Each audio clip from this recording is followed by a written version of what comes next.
Hey, how's it going, guys? This is our weekly study group session on EOS governance.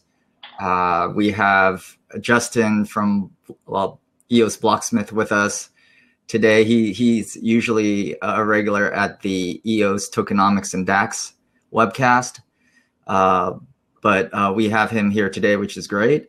So he can kind of give us some of his thoughts on governance. For the last, I think, 6 weeks or so, we just discussed version 1, version 2 of the Constitution, and came up with just a version of like a kind of I guess a version 2.1. That's what we call it. That's essentially version 2, but we just kind of did a few things. So we'll see. We'll see if that picks up any traction, But today I wanted to discuss kind of layer 2 governance, because if we do something similar to version 2 and we don't have a base layer arbitration, that means we should start to look at layer 2 for governance, like more of a human governance at the second layer. So I thought it'd be good to start those discussions to see what it's going to look like on the second layer. So we might have Marcin from Tokenika join us a little bit later. He's at a conference. And he's always been a huge proponent of DApp layer governance and our second layer governance. So I think it would be great to discuss that. Other than that, let me try to round up some people with hey guys out there in the audience. We have a few people so far, but usually people trickle in 5-10 minutes in, and so let me just try to grab a few more people, or just kind of promote this a little bit on Telegram, just a little bit more, and then we'll kind of continue. So let me see.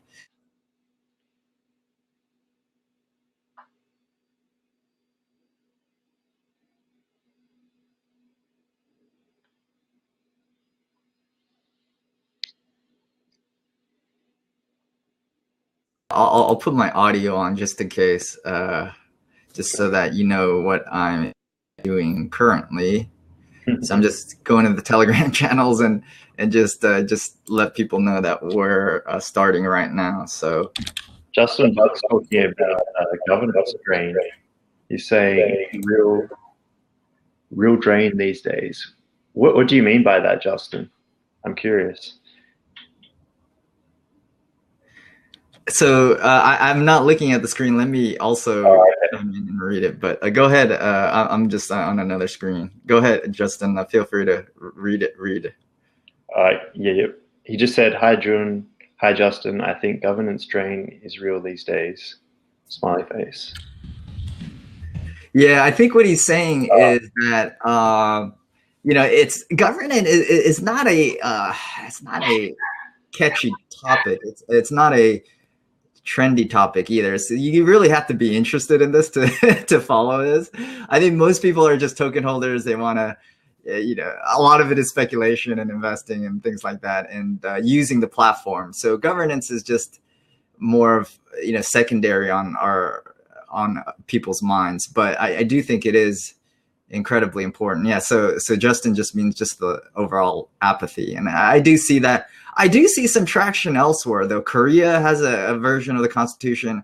EOS Amsterdam has a version of the Constitution. So I think it's happening separately and a little bit. It's a little bit siloed, but with EOS Alliance, I think they're doing a good job with kind of getting all the working groups together, at least to make sure everyone's seeing what's going on. So, but I do think, yeah, generally there is just this is a kind of a very niche topic. So I can see over time people might not be as I guess might not persevere as much in being be active in this channel. So anyway, so I'm glad you guys are here. You guys are dedicated. You guys are interested. So Ville may join us. Marcin may join us a little bit later as well. I don't know if Ville just joined us here. Okay, so anyway, so let's talk about layer 2. That's kind of the topic I wanted to discuss.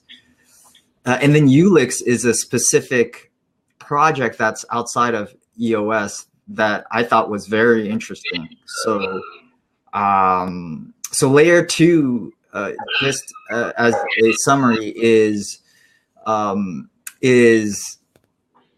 the, just the layer above kind of what we've been discussing with the Constitution and ECAF and arbitration. If we don't have any arbitration at the base layer, if we don't have ECAF, if we don't have arbitration written into the Constitution, then I think we have to figure out a way to at least experiment on the second level and have these arbitration mechanisms.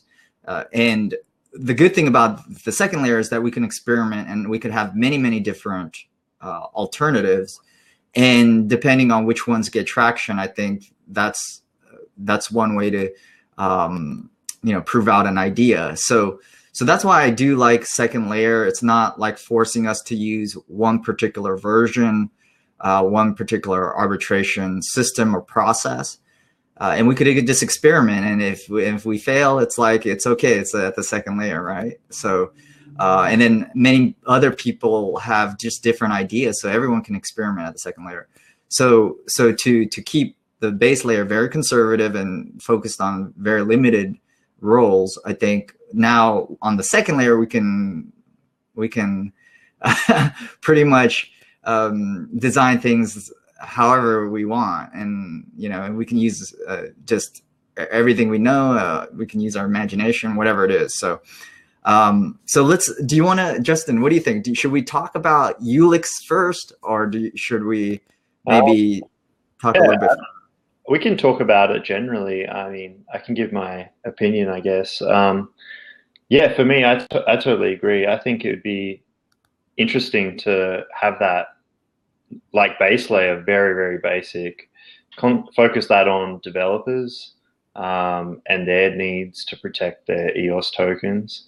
But then having that the DApp layer as like enabling total experimentation on how the system is governed, I think it is fantastic for innovation and just figuring things out. And I feel like every use case is going to have different requirements for the level of governance that's actually involved.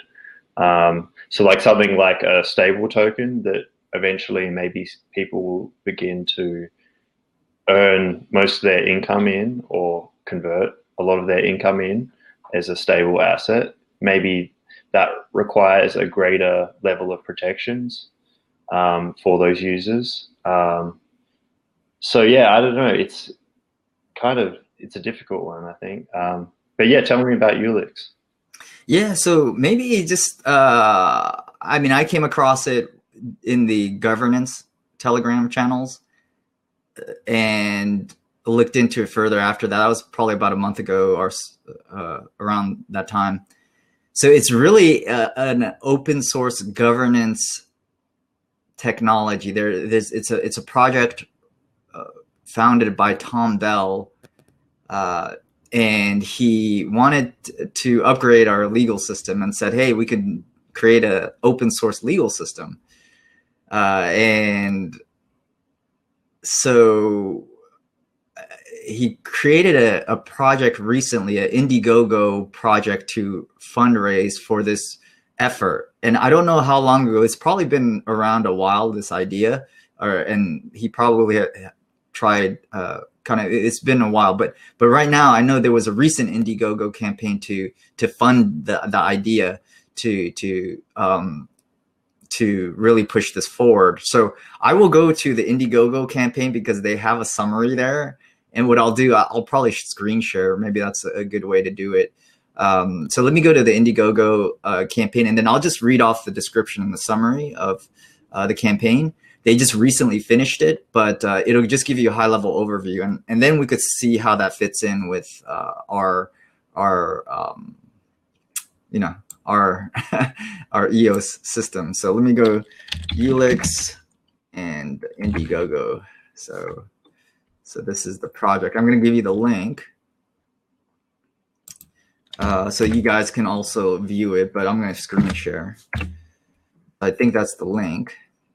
And I don't know if we should play the video, but let me screen share here.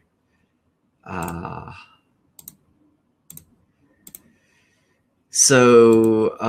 okay, so I'm screen sharing. Okay, so let's just play the video then, I guess. What do you think? Yeah, definitely. That sounds great. So, okay, so let's play this. A legal system is only as trustworthy as the people who run it, and increasingly, citizens are distrusting their rulers. But what if people could choose a different legal system? That is the goal of ULEX, an open source legal system that combines tested and trusted rule sets from private and international organizations in a robust but flexible configuration to increase competition for governing services by providing a flag-free, open source, legal operating system. ULEX protects personal and property rights with an efficient and fair dispute resolution process, promoting the rule of law. It is not imposed by any government, but instead adopted by the mutual consent of those it governs. ULEX has a simple resolution method. Each party chooses a judge, who together choose a third. The three judges hear arguments from both sides and choose a remedy offered by one of the parties. The losing party pays the winning party's legal costs. It's simple, fair, and provides a balanced alternative to expensive, unjust, and ineffective legal systems. Help build an open source community of ULEX coders and legal researchers.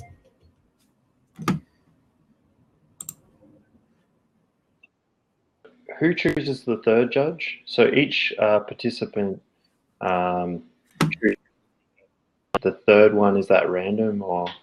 Yeah, so no, the judges choose the third judge. So the judge you choose and the judge the counterparty chooses each decide on a third another judge, which is great because you have a judge who has expertise that you choose decide on another judge, and so there's you don't have to kind of vet the expertise. You're allowing someone who has who you trust to choose a third. I've read about this system before in another kind of legal law book. It's called Anarchy and the Law, Anarchy and the Law, and it's anyways. But they mentioned this method, which was to me very efficient. It's and I like the system a lot. And I guess I didn't watch this video. I was reading before. I know this was part of the process, but they seem to highlight that aspect. So let's get Ville in here too, since he's one of our regulars here. So I like the system a lot. It's not very common, but it's one of those that I think is very effective. I forget where they implemented a system like this, but I like it. I mean, if I knew someone who was good with legal stuff, I would say, hey, go ahead and I'll delegate kind of the third party. And it's neutral too, because you get two judges to identify a third judge, right? How do they decide on that third judge? Like, how do they, like, what if they, both of them, like, two completely different judges, they can't come to an agreement on one specific judge? I wonder how that works. Yeah. So I don't know if it's like some kind of game of war, if there's a if they're stuck, or if there's but because you could have two judges with completely different ideologies and ways of thinking. Like, the exciting thing about this platform sounds like it could allow law to evolve quite substantially, but I wonder how different beliefs in law systems could diverge quite substantially, where people are picking judges that have totally different ways of or ideas of what justice is. I agree. There's room for some conflict there. Ville, do you wanna chime in? Yeah, hello. I studied this system for like 1 month ago or something, and I read what they will do in the deadlock case, but I forgot. Sorry, but if we throw around theoretical possibilities, isn't that a malpractice if they don't reach a consensus on the third? What was the term you used, Ville? What would they do? Malpractice. Malpractice. Oh, malpractice. Okay. Oh yeah. So so yeah, so yeah, I guess that's probably one way to incentivize them to make sure they decide on somebody. You know, you can also, you know, I would think even spread it out further so that they both choose other judges to make the decision for them in a way, right? So they choose a third judge, the next judge to identify another neutral party, so that you know, it's this chain can kind of keep going. But I think for the most part, I would say 99% will come to a resolution of someone they identify as neutral, right? That's what you want. Like the judges, like your judge and, you know, counterparty's judge, they could probably even take the case, but the idea is that they're biased, right? So they just want someone neutral in between them. Mm-hmm. And so as a judge, you have a better, I think, you have a greater ability to decide on who's a good and neutral judge. So that's why you get the protection. Your judge has to kind of be someone you trust, but has kind of legal skills and legal knowledge. But they can't, they're biased because they know you, but they can help you determine someone who's neutral. Everyone wants to find someone who's fair and neutral. That's pretty much it. And if both sides agree and they have the competence to decide, it makes it very efficient, I think. Hey, how's it going, Bilbo? So anyway, so that's ULEX. Let's see further what is written in the Indiegogo campaign. So it's an open source legal system. It has a system of identifying kind of the judge or arbitrator. You can use it for they're essentially the same, but this is more of a legal system. So let's get into this a little bit further. So let me go here and just read it out. I'm going down and then read more. So ULEX protects human rights with an efficient and fair dispute resolution process, promoting the rule of law. It's not imposed by any government. That's like what the video says. Like choosing between Mac OS or Linux, citizens can now choose their legal system based on the quality of service they provide. It was created by Tom W. Bell of the Institute for Competitive Governance. It has no ties to any nation, utilizes a simple, fair resolution process adopted by mutual consent of the disputing parties. So if you go down a little bit further, it says, by default, the substantive rules of ULEX 1.1 originate in the American Law Institute's restatements of the common law, the Uniform Law Institute's Uniform Business Organizations Code, and other notably fair and open sets. So there is they do refer to existing resources, this opens kind of this standards of common law that I guess many countries and legal institutions use. So there's the precedents in case law that there's a reference to, at least in version 1.1, and then some kind of business code. So they have the business side, and then they have more of the common law legal side, like for for our purposes, it's mainly theft, right? We want to be able to have a resolution for theft because that's not really under contract law, but under a legal system that this can work, because this is to apply for just general cases, not specific contract law. So that's why I think it's a very broad framework. It can cover things like theft and any other issues amongst the general public. It's probably, in my mind, more appropriate to have this broad set than our broad framework than what we're trying to do with ECAF and arbitration, and trying to fit it in a contractual agreement. That, because number one, most people won't understand or sign anything, at least at the base layer. People are just kind of already forced into something, and to try to create this arbitration system and ECAF is kind of forcing people to do it without like any real opt-in. So Ville, go ahead. Yeah, well, there still could be a contract that would be implicit, but there could be. But this is something that we have discussed a lot with Yves here. Yves, sorry. So, is there a contract on EOS? And there are sides for and against, but if we return to the ULEX part, ULEX itself was started before EOS, and ULEX is meant to be some kind of framework for real world jurisdictions. And here the difference is huge, because like Jun said, we are talking about criminal law and then contract law. On EOS, we can only decide on the contract law part.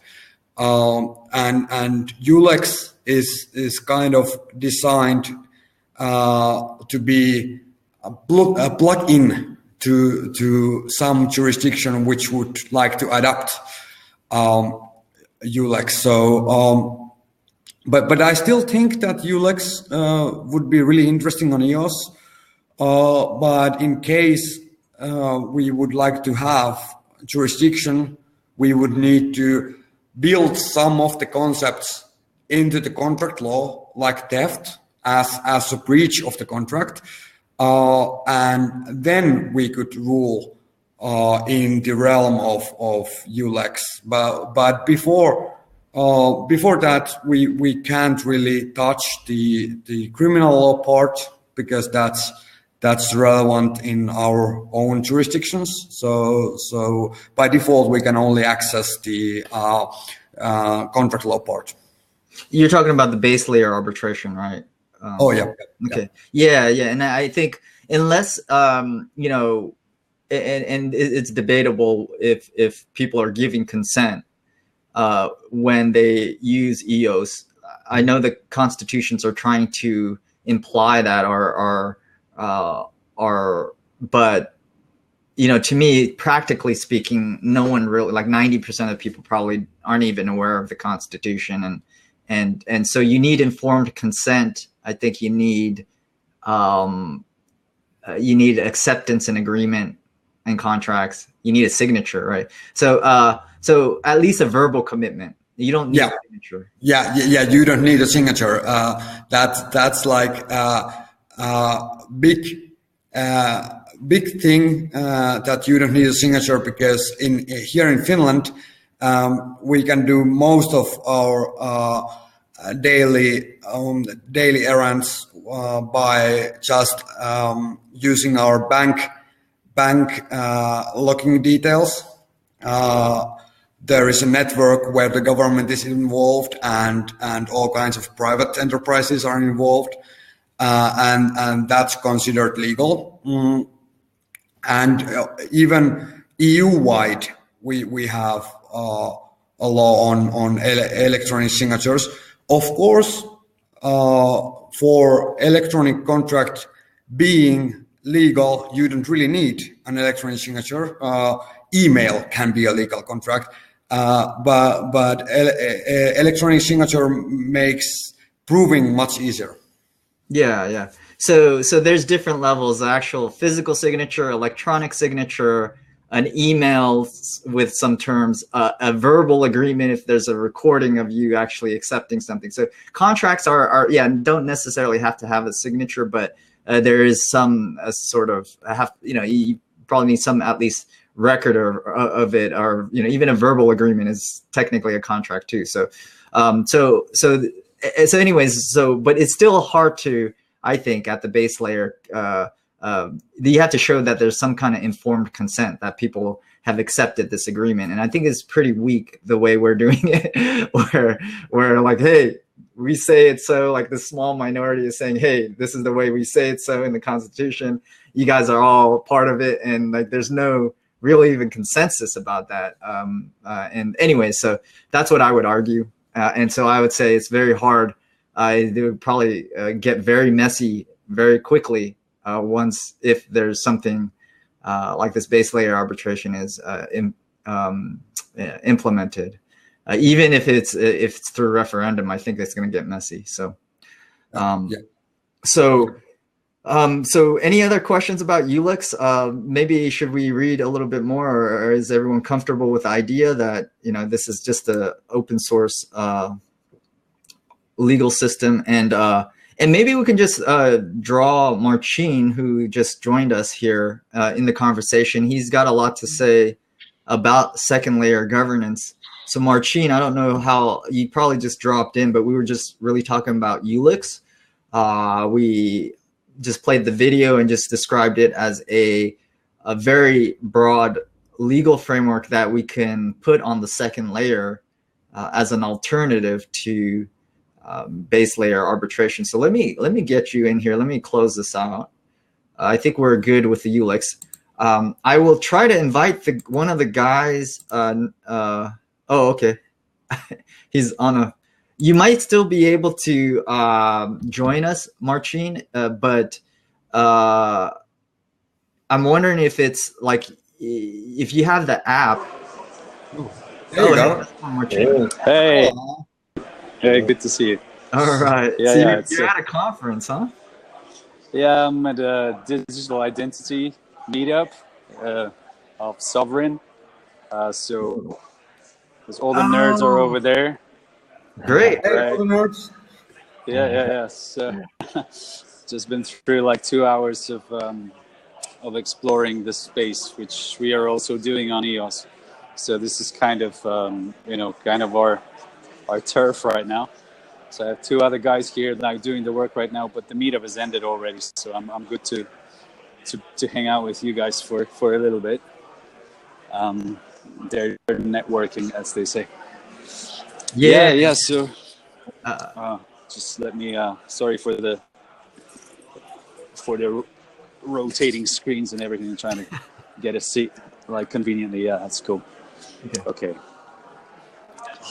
That's great. Good to see you. So second layer governance. I know you've been very early on advocating for second layer governance and not having a base layer arbitration, which is I'm still thinking is what the general consensus is from my perspective, from what I see in the Telegram chats. It does seem like that's still the trend, but then there's also some newer versions of the Constitution that still, I think, talk about arbitration. So, but anyway, so Marcin, like maybe you can feel free to just expand.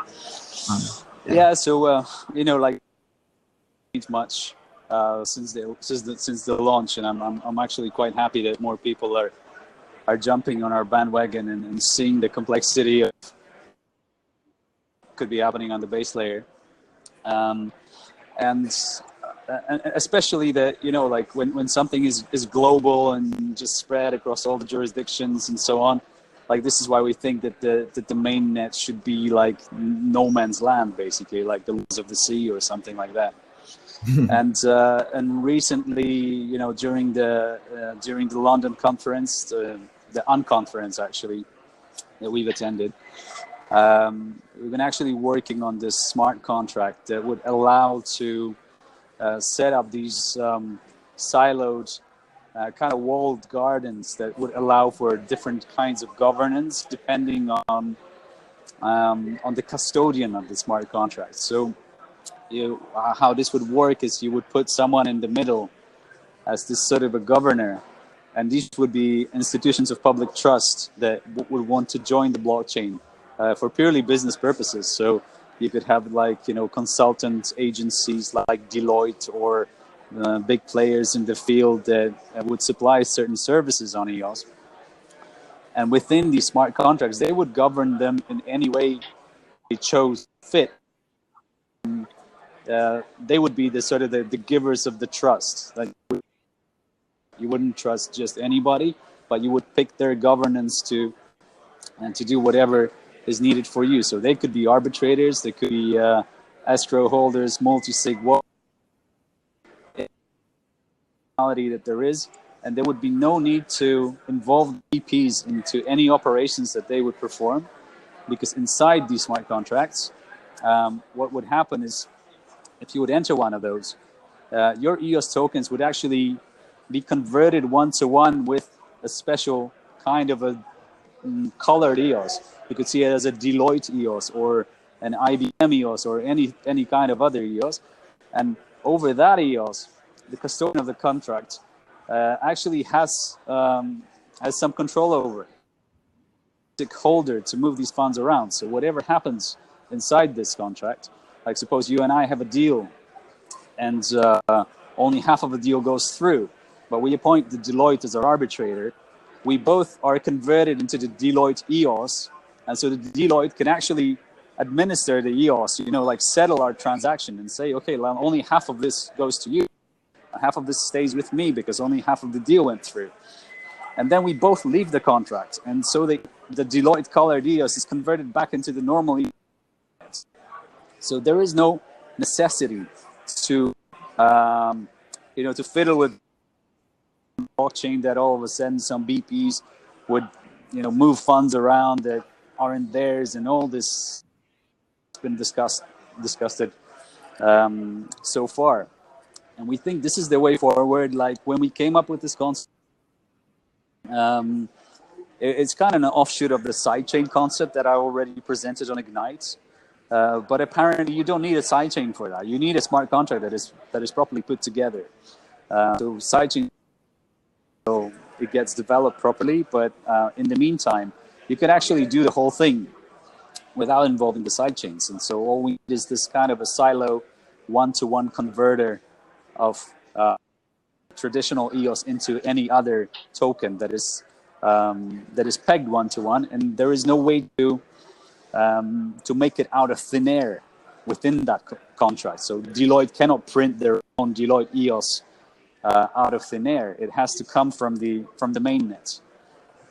And so reassuringly, apparently, like when I came up with this concept, I found out it was actually Marshall from that chimed in and said that this has been thought of before, and it's called. We're trying to implement that on Bitcoin also. So this is not this is quite reassuring. It might steal some of our thunder, but it's good to see that other people were trying to tackle the problem in a similar way, because that way you can actually stuff for real, and you can also do it in real time, which is a big deal, because like with all this ECAF lag of 3 weeks, the funds are already gone, people cashed out, and everybody's just scratching their heads and saying like, oh, you should stop the fees. But how? There's no way. With this, you can actually stake your tokens in a Deloitte and supply a set of conditions that will protect you further, like much more than you would if you would just stake your tokens normally. Because, for example, you can apply a parameter that you cannot remove them faster than in 7 days, and Deloitte will personally phone you and say, look, somebody's trying to take your stuff. Is that you? And you say, no, it's not. And then they'll walk you through on how to revoke your active key with your own, because that will be a service they can provide at a fee. So what you introduce that way is actually a second layer governance that could be anything. Value, it's a huge field to be want to join the public blockchain set of rules. So you kind of get the best of both worlds from a permissioned sort of a corporate blockchain, and the mainnet EOS blockchain that is sort of like a binding currency to all these little countries that you could build, or these little businesses that could actually do their thing. And also the same thing applies to dApps. A dApp could be a custodian of a contract like this. They could appoint an arbitrator and join a contract like this. So the flexibility there is infinite. The speed is instantaneous, because there is no way to screw around with these things, because as long as we're inside that contract and our EOS has been converted into the colored EOS, we're actually under the jurisdiction of whoever we chose to be our ruler for that particular deal. And there's no way to circumvent that until we leave. But we are only allowed to. So this is, you know, also it might sound really fancy what I'm doing right now. If you reduce that to the bare basics, it's a complicated escrow, what we're talking about. So, like, you know, simplify as to how we should think about it. And the smart contract layer on EOS actually allows that escrow to be extremely, you know, flexible and powerful, and a lot of things could be built around it. So this is. Well, first, I have to say, wow, that's really interesting idea, and I was thinking, like, first that, oh well, this is really this could work on monetary instruments, like I owe you this amount and so on. But then I was thinking that how this will work with smart contracts, like updating code and so on. And before I asked this from you, I realized that, of course, you could put Deloitte as the owner of the smart contract. So Deloitte could update the code also of the smart contract that is under, or you have transferred under Deloitte's jurisdiction.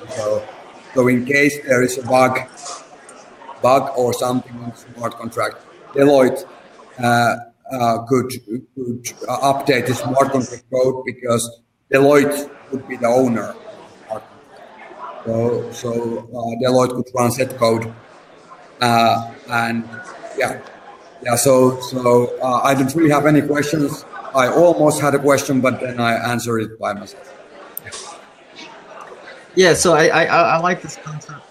Yeah, I need a little bit, because I'm losing reception, so I have to sort of reconstruct what you're saying, Ville. Okay. Maybe near the window will be better. Okay, let's try it now. Let's see. It's still a bit. But I think I heard what you said, so yeah, we can just go on. Oh yeah, because for me. I think, you know, it's definitely it's. I'm sorry. To, you know, that these things have to be well written, because if there's bugs in a contract like this, you can turn it into another DAO or parity or another one of these cock-ups that just lock up tokens or send them into limbo, and no one can ever actually you know, redeem them anymore, because some things are like. So we need to start small on this, but I don't think I think this is actually inevitable, that governance on blockchain this is the only way to think of doing it.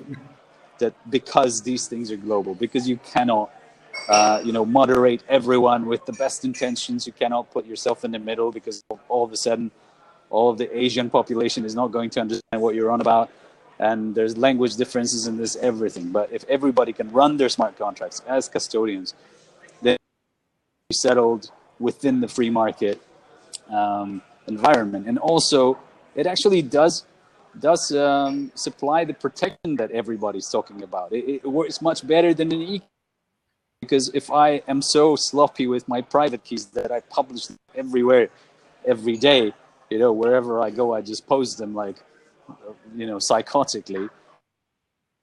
That's the case. What I should do is I probably should hand it over to Deloitte and have a multi-sig with them, because at least they will protect my wallet from me doing that crazy stuff and losing things in midway. And so this is the way to do it. It is it is technologically, I think it is actually quite complicated because there's several layers of how these tokens. You have to have a reservoir of your converted tokens on the edge where the things are staked, and then there could be several different services within each and one of these contracts that has a custodian. These are different registers with different services that do different things on top of what already is there. So there is like a system of how to say, like these kind of relays that are internal. So there's a lot of logic that needs to go into this. We're to work with Materium and Vinay Gupta to sort of set some groundwork for this and to think what kind of things to be implemented there. So we've been in touch with them like on and off, and I think now it's going to get a little on our side, because they would be a very good custodian for one of these smart contracts since they're in Ethereum. And so it's absolutely non-formalized at this point, so I hope no one will hold me accountable for what I just said. But we are sort of like brainstorming around this.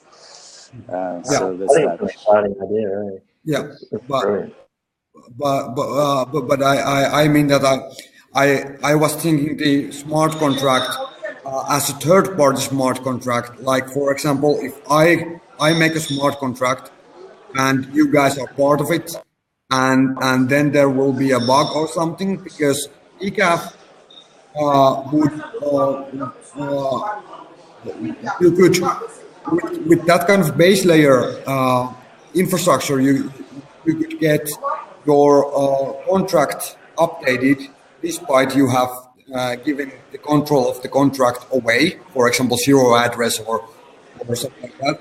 But then I was thinking that you could control Deloitte, and then Deloitte could fix your contract because they are the owners of the contract then. So I meant that my question wasn't really relevant because it's very easy to solve. Yeah, I now understand. You actually, that part broke up a little bit, so I might have necessary talking, but I see your point now. Yeah, exactly, that's the case. That when the tokens are converted internally into their color tokens, and there is no way, as long as this kind of a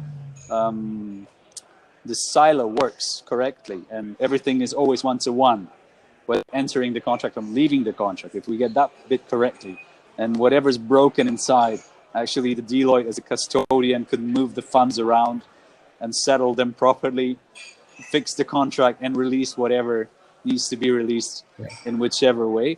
And also, the multi-sig process within that contract, it could be a multi-party thing. It doesn't have to be all in hands. So suppose, 3 people have a deal and they appoint Deloitte as their arbitrator. You could set up the multi-sig in such a way that if 3 of these actors, whichever ones, the deal goes through. So it could be just 2 people and Deloitte, or 3 people but not Deloitte, and it still would go through. So you have like a voting system inside. Cool, because it also takes away the centralization from the custodian of the contract. You can actually design it like this, that even them as the owner of the contract, they don't have the leverage to stop you if all the parties agree, except for the arbitrator. So it's quite cool because on one hand you trust them, but they do not have power over you. So everyone has skin, but there is no there is no way to arm to it. Anything. Yeah, this is really interesting idea, my friend. I had a question about custodianship, because that's going to be the biggest, I think, factor for people adopting it, because trust is we're kind of going back to the trust model of trusting real organizations like Deloitte. I don't know why you chose Deloitte, but we could choose any other kind of company. But so maybe, I mean, I have a question about that. What are your, I mean, how much are you really trusting them? And if there is that kind of trust, like what, you know, it seems like, at least in the crypto world, that there'll be a difficult to kind of gain traction there. But I'll also follow up with another thing that might maybe get some clarification. So if you color these coins, right, you go from EOS to this colored Deloitte EOS, let's say, for example. I could imagine you could structure it in a way that if you have these Deloitte EOS, that you still control it, and Deloitte has no custodian over it. It's still yours, right? It's under your control, like full 100%. And that Deloitte, as a custodian, only needs to be involved if there's a transfer of your coins. And so there's no way that they can take these coins from you, like outside of a transfer. Is that correct? So that their custodianship is not like it's not all the coins Deloitte EOS in existence, but it's just those in transit, and you still have this 100% control over EOS Deloitte yourself, like and everybody else. Is that a So so to answer both your questions, actually, you see that the trust issue that is there, it works on a completely different level, because this contract is voluntary. You don't have to join it if you don't trust the custodian. Their contract, like PwC has their other contract, has their another EOS, crypto services, arbitrage, whoever, like all the arbitrators have their own smart contracts, but voluntary, and it happens at a fee. So you just don't use them. But what it does do is it gives the opportunity to conduct their business in their own way, or offer the services that they consider the most for this situation. So they could be like extremely good with arbitrating, I don't know, maritime transactions, for example. One that is very good at it and wants to do this on a blockchain and wants to use EOS as a sort of a vehicle, but at the same time, his business logic is his forte, and these are his tools of trading in a way that suits this particular application the best. So this is one thing. And the other question that you asked about what does custodianship? This is an extremely flexible space, because it could mean anything that the custodian sort of advertises. If, for example, if you need a custodian wallet that is multi-sig, then Deloitte cannot do anything with signature on it also. But if something is trying to happen to your tokens, for example, you try to like take them out, Deloitte will actually call you personally, like we'll give you a phone call saying like, is that you? So if you verify this in some kind of a two-factor authentication, then the coins will get moved. If not, they won't. So a thief actually couldn't do what you would do. So it's an entirely, another level of protection that could be introduced with something like this. And it's up to the custodian on what kind of a deal he's actually offering to you. And I think probably, in a free market situation, I don't think anybody from this gate would try to sell you this kind of a wallet that they can take your tokens away and they move them anywhere without your signature. I mean, if they would do that, they probably would be just, ridiculed. That like, why should I trust my tokens to you if we all know that multi-sig exists? Also, some whatever is happening to them.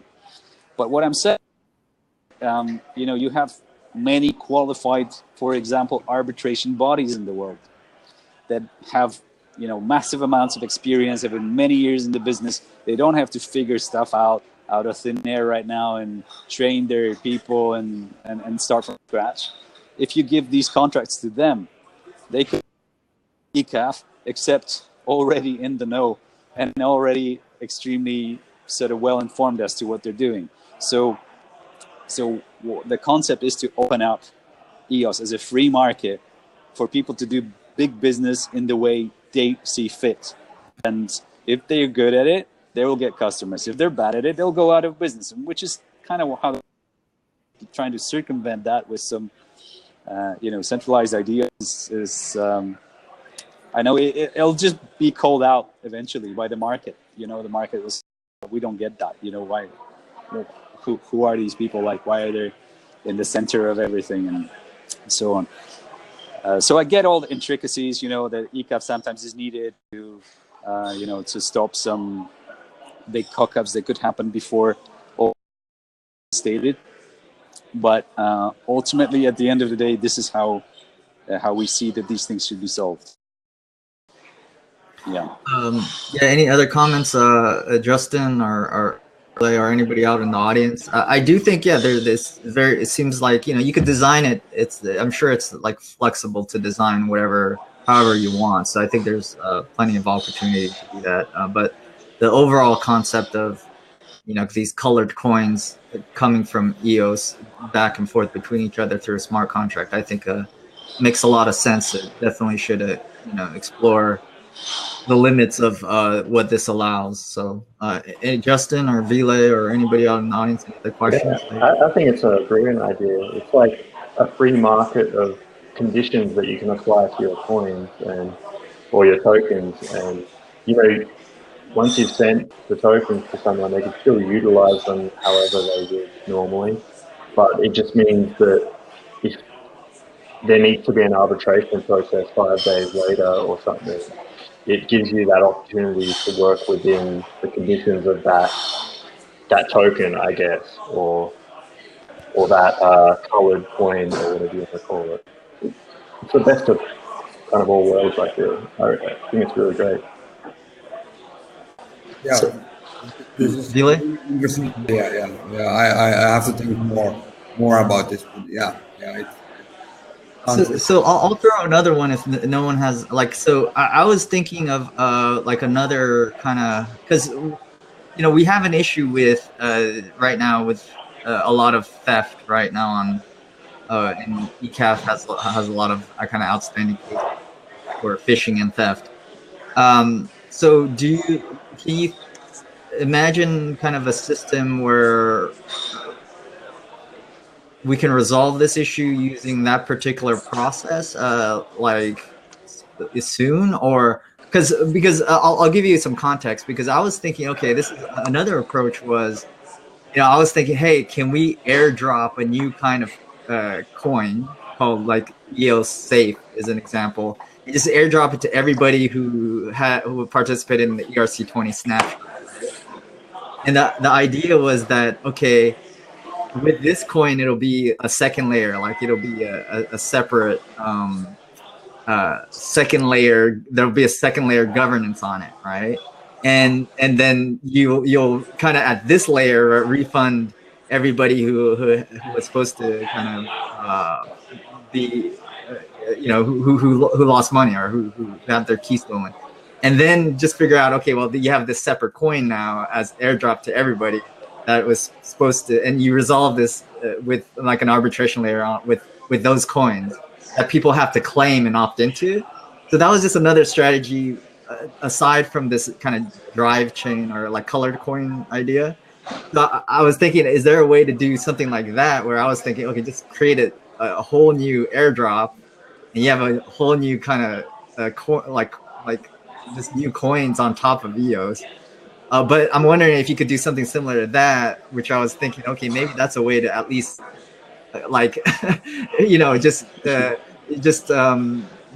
give back something to those that lost keys. Or can we do something with this smart contract that you're talking about, where can we do something like that? Because there's two options. It can snapshot, airdrop to a snapshot again, or I see. Yeah, I think I see what you're saying, where you're coming from. The thing with the phishing, and all these lost keys and everything, I think, in general, we were trying to clean up this mess. Some of it happened during the conversion from the ERC20 to EOS, and some of it is just people being whatever, and some of them more genuinely phished by websites that look just like the real thing, and and whatever else. I think ultimately we will have to get over the stage at some point and start sort of assuming that the people are getting better with understanding what they're doing, because this I lost my keys scenario, you know, most of the times it's either very easy to prove or it is impossible to prove that it's true. There's very little in between, like according to my observations. So, you know, with the Ethereum to EOS conversion, that was very easy, that case, because somebody had the proof that, you know, they were the original owners of the key during the conversion. But if I just rock up to you today and say, oh, I lost my keys yesterday, and can you please like give me back whatever, like this is really hard. Imagine this happening at scale and people would have to like, how do you prove that?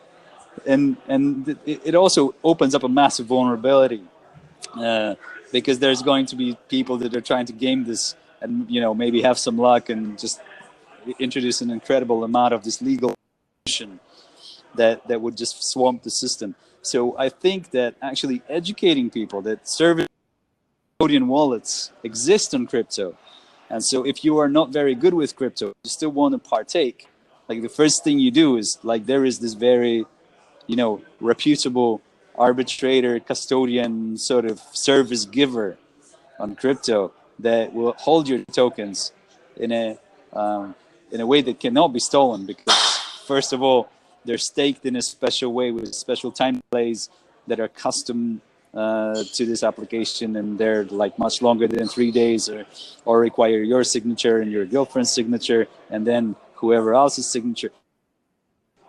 I think this is how we can actually garner and get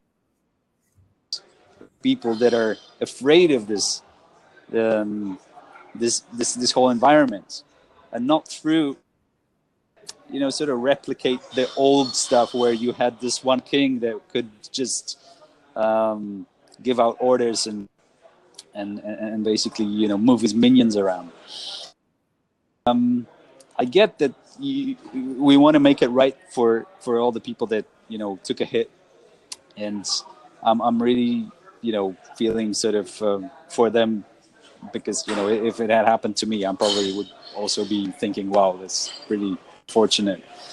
But I think at some point, like, we have to move forward from this, you know, from taking the responsibility for other people's mistakes and misfortunes, and create actually the tech that prevents this from happening in the first, rather than trying to figure out how to create tech that whatever cock-ups have been made because the tech was missing. Because this is what we've been doing up till now. I think that, like, how do we make it right what went wrong because things weren't properly implemented? Yeah. So I do.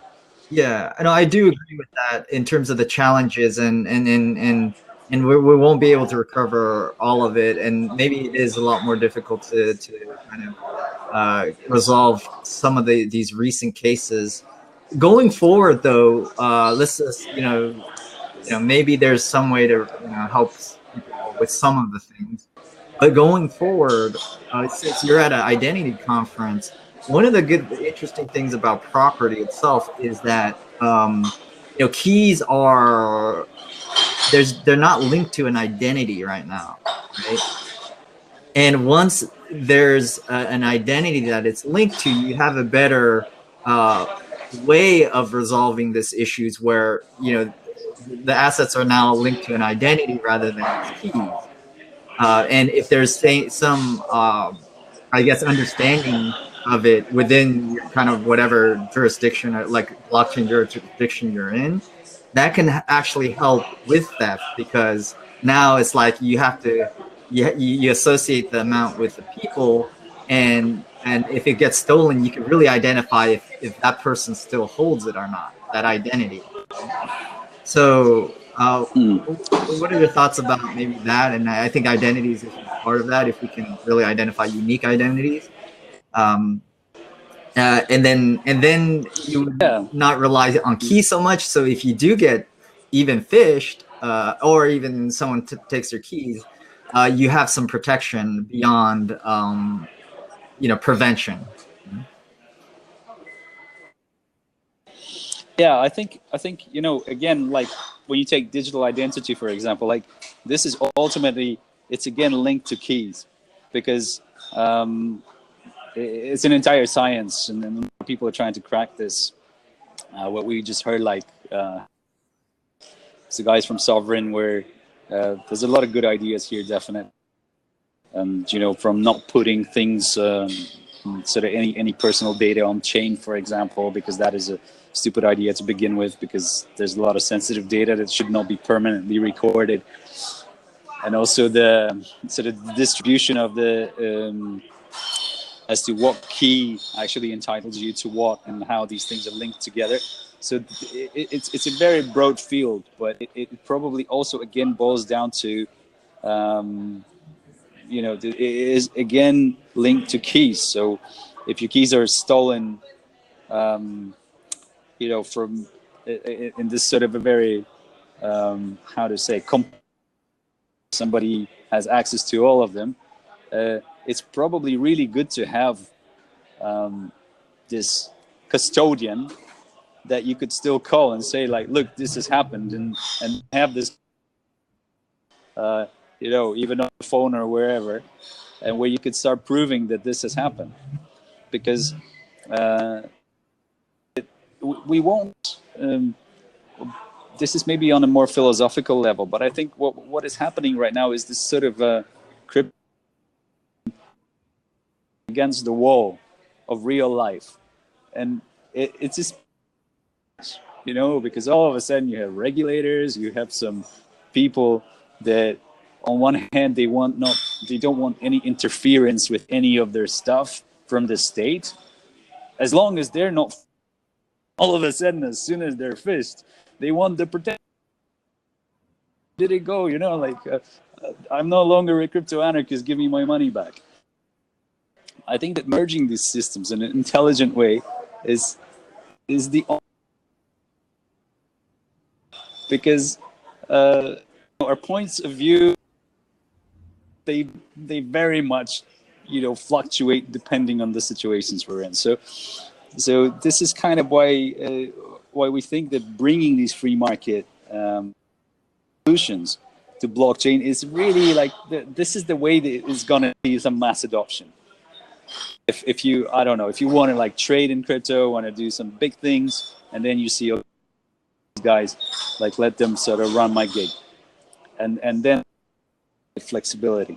And same thing goes about identity. Actually, there is this thing, as you know, the verifiable certificates or identity providers. They're actually institutions of trust. So you're gonna have like some health service provider, you're going to have like IBM, you're going to have things like that.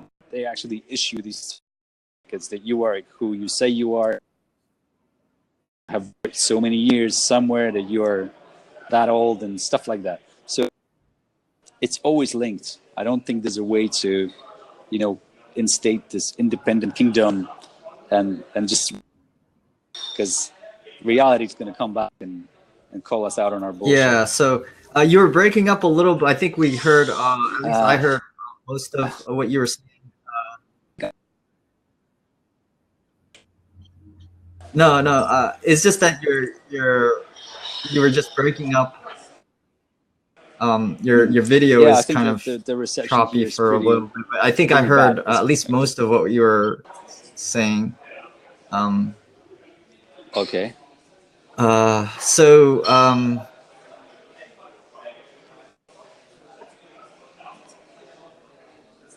Okay. Okay. That might help a little bit. So, off my video. Any other comments from anybody in the audience, or Justin or Ville, about just I think what the kind of the last point. To turn off my video. Yeah, there's a little video kind of icon in the middle of if you hover over your just your video. There should be an icon to click on.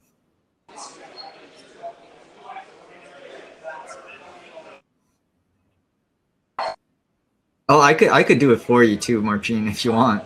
I'll go ahead and do it. Yeah, I'm on my phone, which just makes it a bit more complicated. So let me do it. So Marcin, can you hear us? Yeah, because I still have some. Okay. Yeah, I can hear you. I also I'm gonna have to go because I still have some little bit of networking to do before everybody wanders off. So it's great talking to you, and as usual, I backed out of all this governance for a while because we were so busy doing our BP work and putting out software releases and all these things. But yeah, look forward to it. Yeah, great. We're actually working on this contract right now. Feel free to keep us updated on your progress. I do think this is a fantastic way to go about in that. So so let us know when the kind of the beta contract is out there. Thank you for sharing this. Yeah, cool. I'll definitely. Yeah, you're most welcome. Okay. I mean, we're open source, so anybody's willing to help us out. Sounds good, Marcin.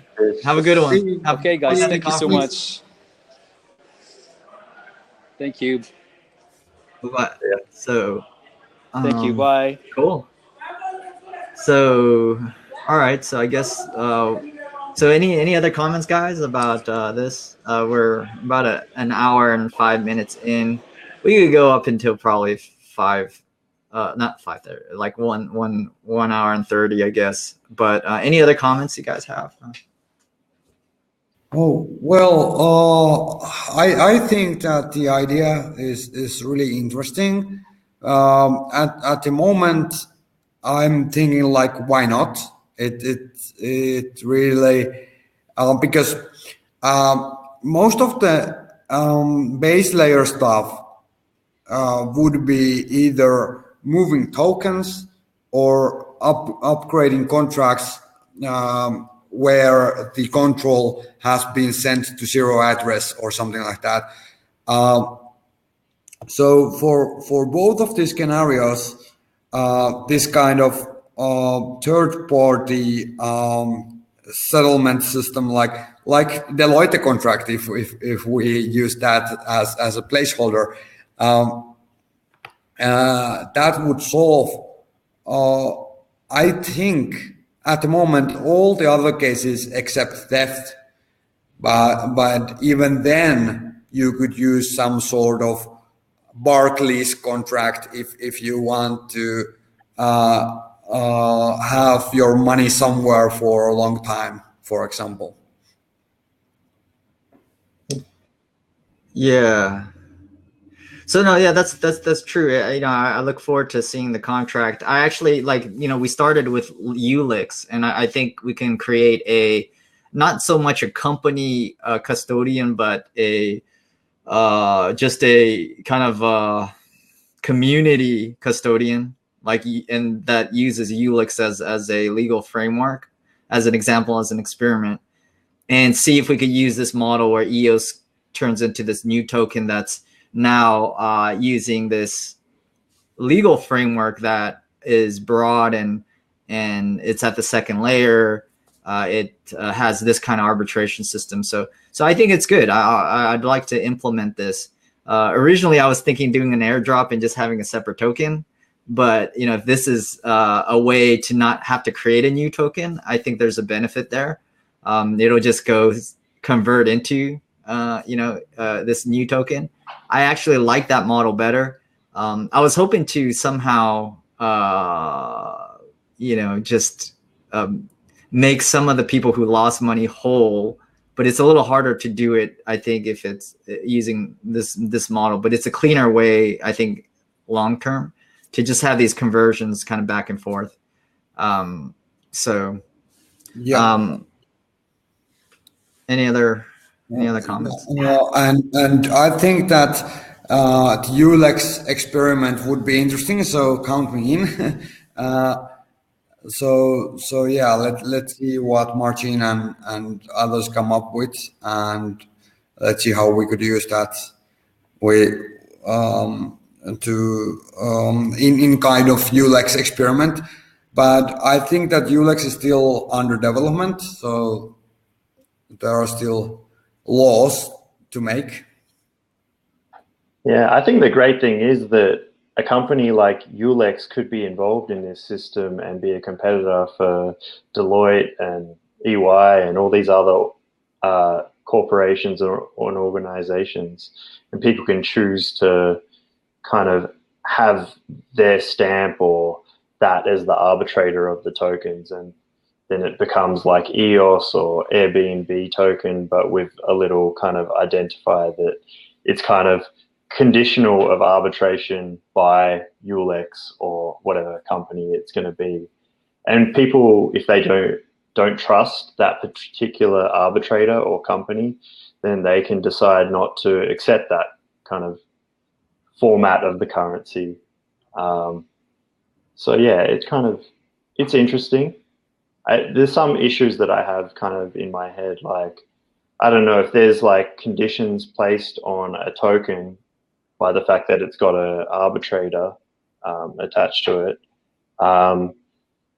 So if you receive a token from someone, it's got some conditions, but if it's actually been sent by multiple people, then does it carry the conditions of all those agreements between separate parties before it got to you? If it just applies to an interaction between myself and you, Jun, say I'm renting out your apartment and I give you tokens and you get those tokens straight away, but ULEX is actually overseeing it, so it's conditional of that. If for some reason you go in and steal all my stuff while I'm actually out busy, then if you've already sent on those tokens to someone else and then they've sent it on to someone else and then the arbitrator tries to get involved, like, would they bring all that money back to me, if that's how it works?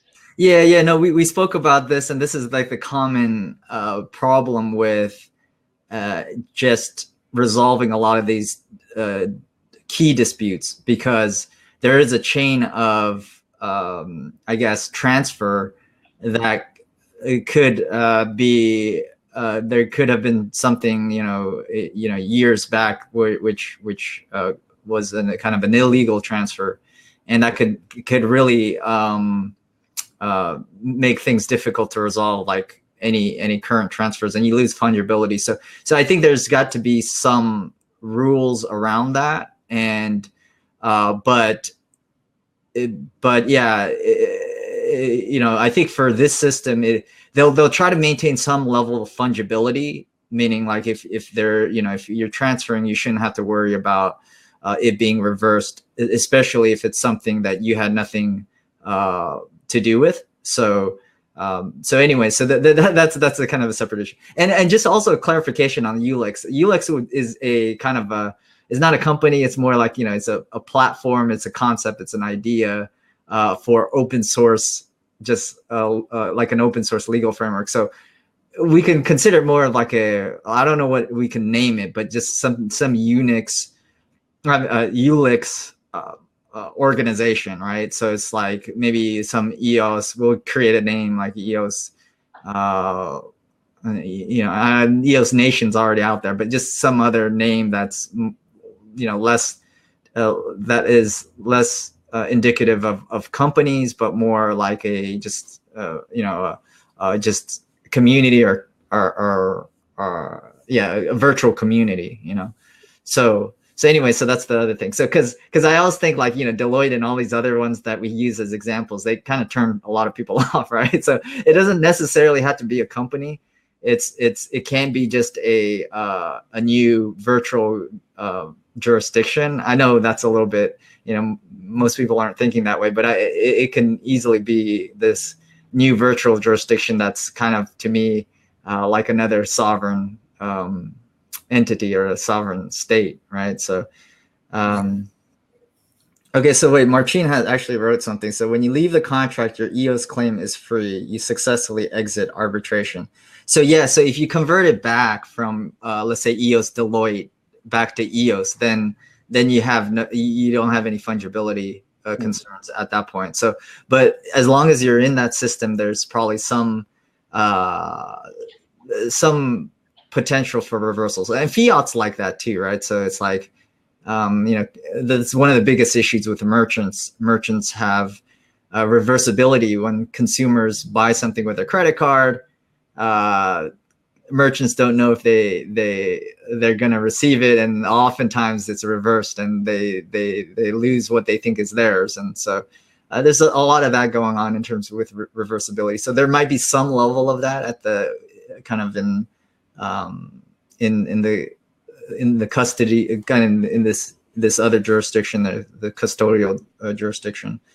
Yes, but when in the middle of a particular deal, it's okay to be locked up. That's what Marcin says. So you could have all different kinds of conditions by the sounds of it on the token. Like it could be like, yeah, you're not allowed to transfer it until this time is finished, like 3 days or 5 days.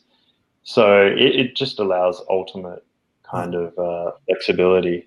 And I think when there's identity involved as well, so say you have tokens that you've received in the deal and they're subject to ULEX completing, if that's a phase, I guess you could still in this future world have credit card companies, and if there's identity involved, then they'll either trust you or not trust you and give you the ability to spend money that you don't have on a credit card kind of sort of system.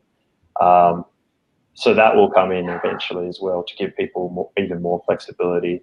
So even if they have things that are subject to certain conditions completing, they still can do whatever they need to do in life, despite fully having that money. Even though yeah, and I agree. Credit systems might come about. It's I know we're trying. A lot of people are trying to get away from this whole debt-based money system, but it's actually it could come about as well in this system, because really debt-based money is based on some asset. A lot of it is real estate asset right now. You create new money out of thin air, but it's actually based on real estate asset. Some are credit asset, like it's just credit, non-recourse credit that's just out of thin air as well, but without any assets. But still, most of it is real estate assets. So I think, imagine, like, I assume that's going to happen in crypto, where crypto is the asset and you're creating debt-based either fiat or debt-based crypto on crypto, right? And that's going to be floating around. And so you have these jurisdictions as well, where, like, let's say this custodial jurisdiction that enable you to create this kind of extra liquidity.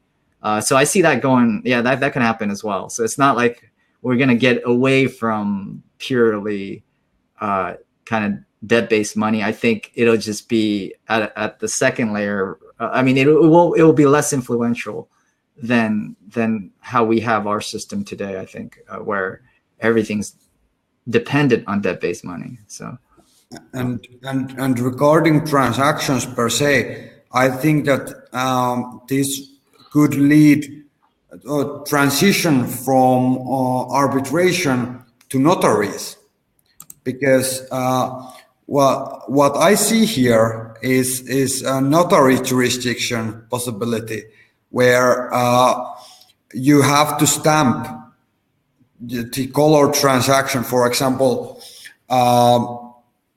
let's say that there's like Perkins and Coie law firm jurisdiction on EOS, and there's the smart contract for that.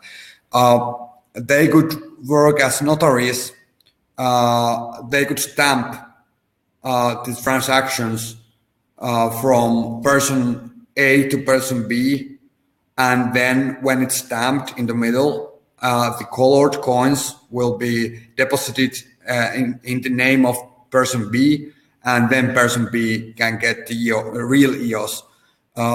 So then the problem of running away with the colored coins from A, C, D, E, so on, and not reaching B, or then B steals the colored coins, and then it's B, C, D, E, blah blah blah.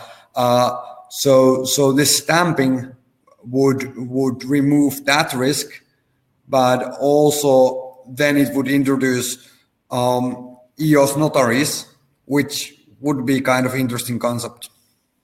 Yeah. So Ville, I think I think what Justin and I were talking about was a kind of separate type of problem. Yours is more of a kind of multi-hop transaction from like a multi-party business transaction. I think that's what you're talking about, Ville. I think Justin and I were just talking about like the chain of ownership more so than, and it could be like for a variety of different types of transfers that can happen like years in the past that can really, I think, challenge, who really owns property. So it's a little bit different, but I think what you say makes sense in terms of stamping for multi-party business transactions. What you say makes sense, that there could be some kind of like intermediary that kind of ensures that these are the money is kind of valid for any particular party. So so that makes sense. So yeah, I think this is exciting. In terms of the next when we talk about insurance and bonds, I think Tanish from EOS Metal often talks about the bonding system, and so we should get him on and interview him about the second layer bonding solution as well, where when you do business, if there's no collateral if you don't have any collateral for a transaction, it's hard to collect if anything goes wrong, if there's disputes, right? So having some kind of bonding or insurance is actually good for business. So maybe we should get him on because just like, for example, like this, we're talking about arbitration at the base layer, right? Like there's no way to enforce without like actually going in and reversing transactions. Is really bad, right? So if you have some collateral, like, I mean, how else would you enforce it, right? Because without like actually, just going in and taking from one and reversing the transaction back to another, it's better to have like this collateral up front saying that, hey, if something goes wrong, you could take my collateral or my bond, right? Because I like, I'm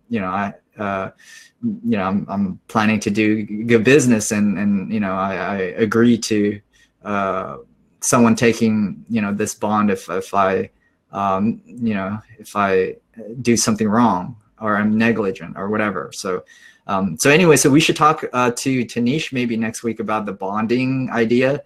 Dan Larimer has this whole set of kind of requirements of how like the system could work with bonding with some kind of I think that even the URI is kind of part of it, where people who don't have funds can get get this income or URI or inheritance, and have that used as collateral or as a bond, and that could be the foundation to get people incentivized to conduct business properly and or honestly. And anyway, so there's all these like he's got a whole set of second layer solutions for how he sees business occurring on the blockchain. So but anyways, the bonding is a part of that, so we should get him maybe to discuss the latest on his whole bond system. What other second layer? Any other ideas in terms of second layer that we can discuss? It's great to have Marcin here talking about this new smart contract system, which I think we can really utilize. I think bonds is another thing. ULEX is another concept. I was wondering with URI, I know it's sort of a bit off topic, but I was just thinking then, like, do people need URI at that base layer? Like, what is the value of them receiving EOS when, you know, in their day-to-day life, unless they're a developer, what are they going to achieve by having that? Maybe it's like the open internet. Like, if they don't have their own EOS, then they don't have the freedom to kind of make transactions unless it is kind of staked by development companies. So that could be one argument. But I could definitely see something like URI on that DApp layer in terms of a very popular kind of stable coin and people receiving a URI in terms of that. But I wonder if kind of a URI at that base layer is going to be necessary in the future. I don't know. I'd love to know what your thoughts are. So yeah, that might be a little bit of a separate question about URI in general. Yeah. And because I used URI as a way to fund the collateral or the bonding for just people in general. So I think your question is, if I understand correctly, you know, the idea of giving EOS as an inheritance to everybody versus maybe something at the second layer where it's more of a stable coin. Yeah. Yeah, I think they could both serve different purposes. And I think EOS is essentially, you know, value, right? So I think whether it's a stable coin or EOS is the idea that you're getting value.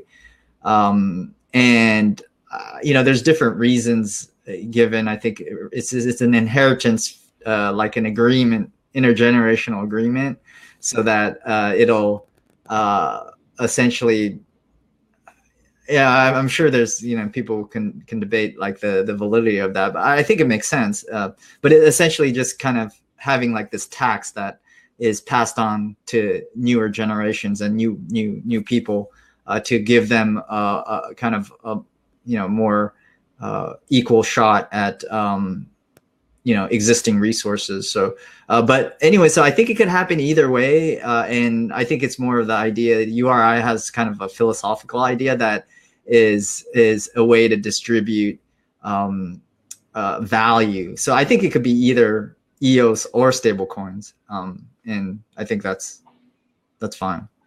So I don't know. So we should talk about that in the URI kind of channel as well. Maybe next week. I think hopefully someone's going to be running the URI webcast next week. So any other maybe governance related, like any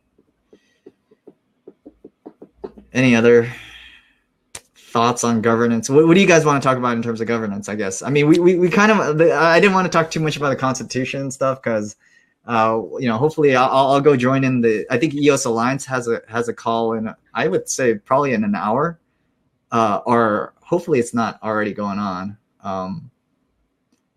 Yeah, that would be like, let me double check. Oh, 1 hour. Okay. So Justin says this is going to happen in an hour. So I will join in on the EOS Alliance. They're working on a constitution. So I'm, you know, I unfortunately missed the last one or two because I've been at events and things.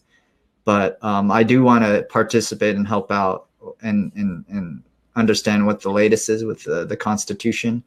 There's still the one kind of we kind of collaborated on.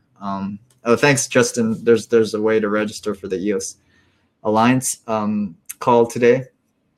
So I will definitely be there. And so anything else in terms of governance? Any other interesting? I like ULEX a lot. I just kind of, I'll try to get, Joseph McKinney is one of the organizers of I guess the ULEX project. And he's also part of like this Startup Society Foundation. And I'll try to interview him.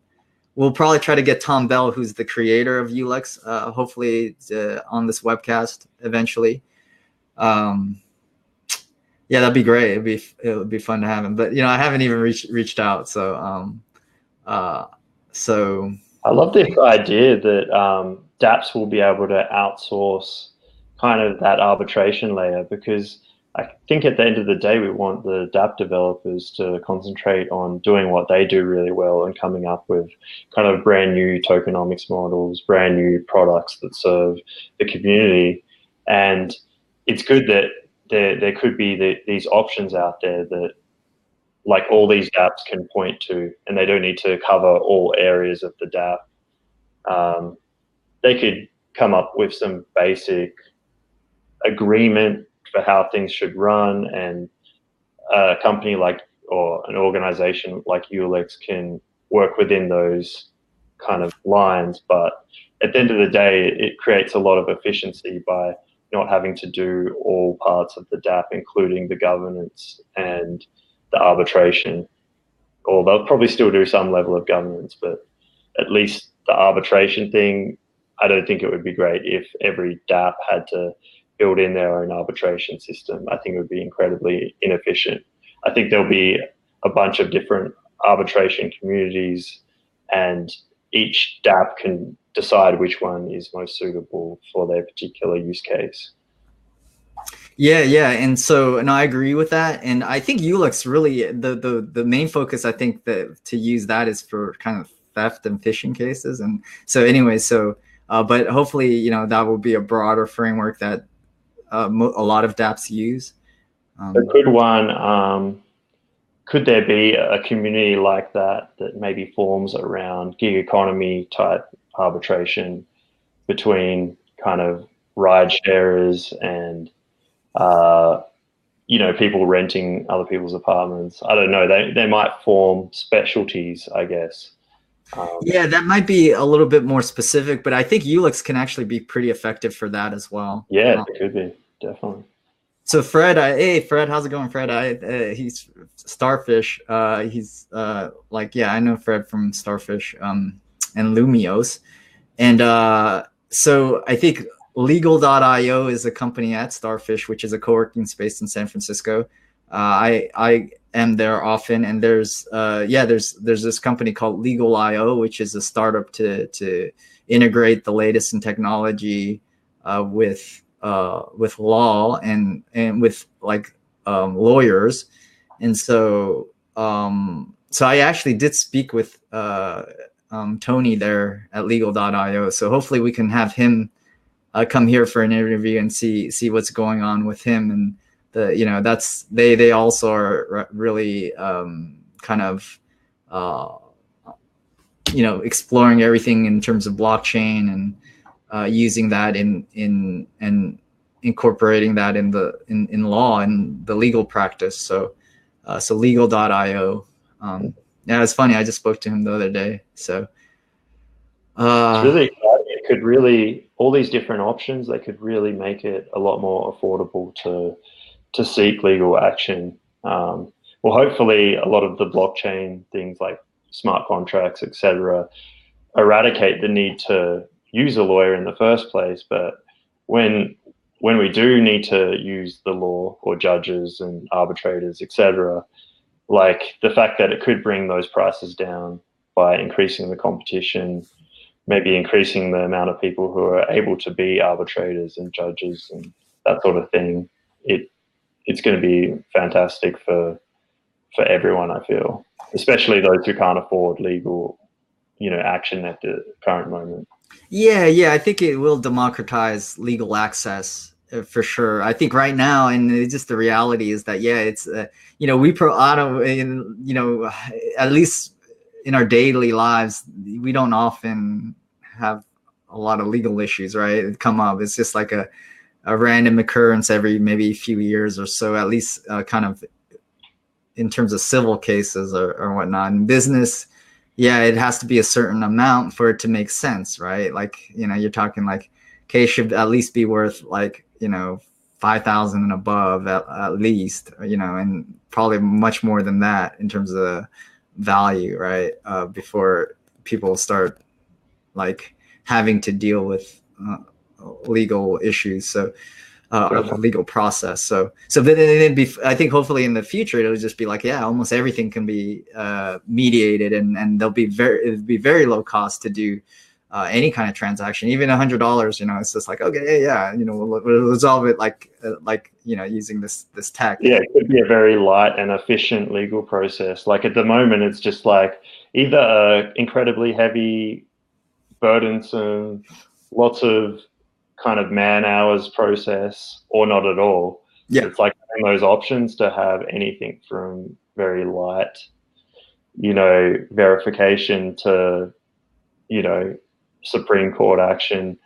It gives you all those options in between. Yeah, no, I agree, and it'll make for a better experience overall with just dispute resolution, right? So, yeah, exciting to see the possibilities and potential with this technology, and we just have a new virtual world, I think, to experiment with, I think. So we can actually recreate these. That's what I'm excited about too. Just recreate these legal concepts that exist today and probably improve on it and just use it in a new digital virtual space, which is exciting. So, yeah, I'm really excited we're kind of looking at things like this, because we all have our focuses, like the things that we kind of really see blockchain just evolutionizing, but then it's good to like look at some of those use cases that, you know, aren't what we normally look at. And it's amazing how big the changes can be, like looking at how it would affect kind of how we manage law. It's just crazy. So yeah, it's interesting to look at all these weird different use cases that we don't normally look at. Yeah, absolutely. So, all right, guys, any final words? We'll kind of wrap it up. Any words from the audience? Let me know. Again, in about 45 minutes, the EOS Alliance governance meeting is going to happen. I think this is the English version, and it's working on the latest constitution. So, or at least one version of that. So Brandon actually has ulexproject.org is the official website. I had the Indiegogo campaign link, but so ULEX project, there's a link down there, and I'll put it on the YouTube video. Thanks, Brandon. We will check it out. ulexproject.org is the official one. I think they might have just come out with this website because they raised a little bit of money.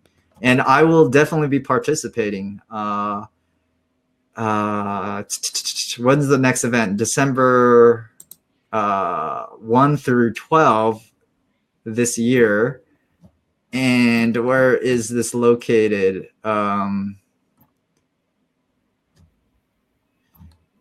Okay.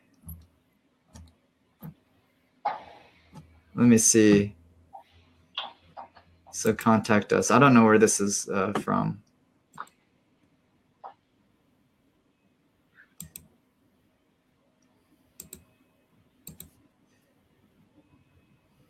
Is this the same? Is this the same ULEX?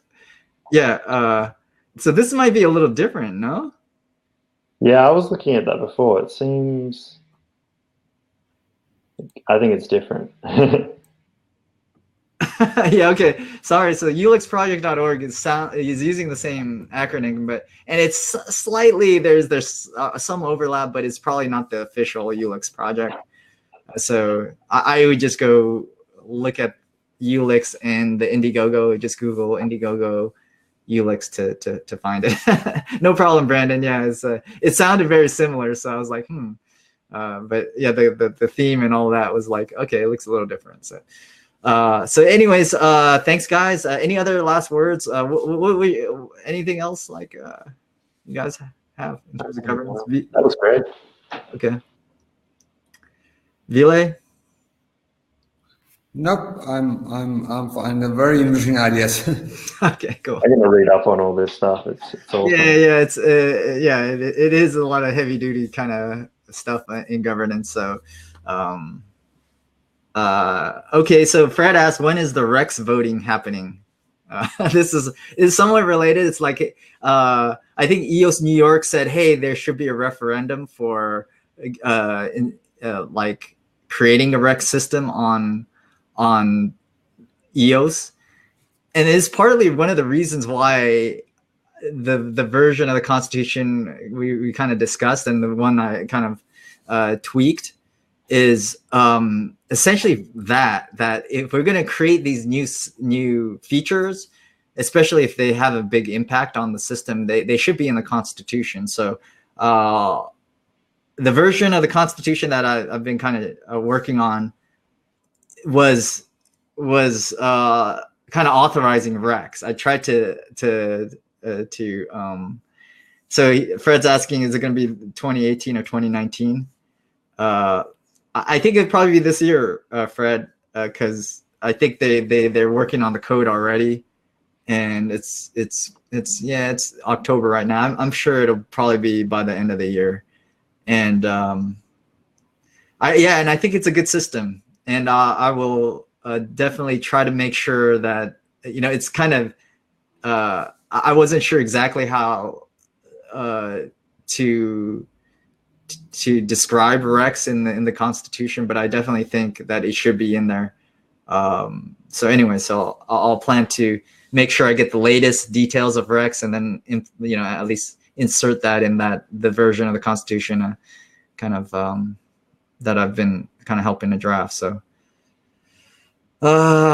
any other thoughts, questions, governance related? So that's cool. I'll let you guys go. I'll go on the EOS Alliance call and see what's cooking over there. And thanks a lot, Justin. Thanks a lot, Ville, for attending. Thanks a lot, Marcin, and everybody who's attending. Fred, Brandon, Justin, anybody who's made a comment, and Bilbo, Robert was here a little earlier. So thanks a lot, guys, and see you guys next week. Thank you very much for Philip too. Philip from EOS Detroit. Thanks. All right. Take care, guys. Bye.